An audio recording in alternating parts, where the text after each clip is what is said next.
तुकाराम महाराज या अभंगातनं म्हणतात की आपला भाव, आपली श्रद्धा ही ठाम असली पाहिजे. मग त्यासाठी ते काय म्हणतात? धीर तो कारण एकविध भाव, पतिव्रते नाही सर्व भावे. चातक हे जड न पाहती दृष्टी, वाटे पाये कंठी प्राण मेघा. सूर्य विकासिनी नेघे चंदामृत, वाटे पाये अस्त उदयाची. धेनू येऊने दी जवळी अनिका, आपुल्या बाळका विना वत्साही. तुका म्हणे नेम प्राणराव सवारी, तरीच या गोष्टी विठोबाची.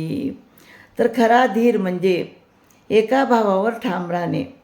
जशी पतिव्रता स्त्री सर्व भावाने, काया वाचा मनाने फक्त पतीला शरण असते, तशी एकनिष्ठ असणे म्हणजे धीर आहे.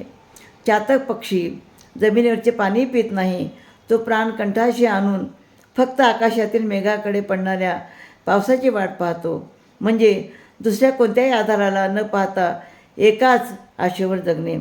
कमळ सूर्यविकासिनी चंद्राच्या अमृता स्वीकारत नाही, ते सूर्याच्या उगवण्याची वाट पाहते.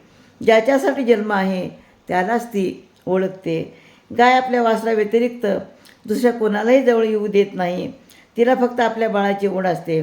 तुकाराम महाराज म्हणतात की प्राणपणाला लावून विठोबाशी जर निष्ठा ठेवली तर ही विठोबाची निष्ठा जी आहे तर विठ्ठल भक्तीशी जुळते. ही जी उदाहरणं दिलेली आहेत ते विठ्ठल भक्तीशी जुळणारे आहेत असं सांगतात. म्हणजे आपल्या विठ्ठलावरती भाव भक्ती एकनिष्ठ असली पाहिजे असं या मगतनं सांगतात.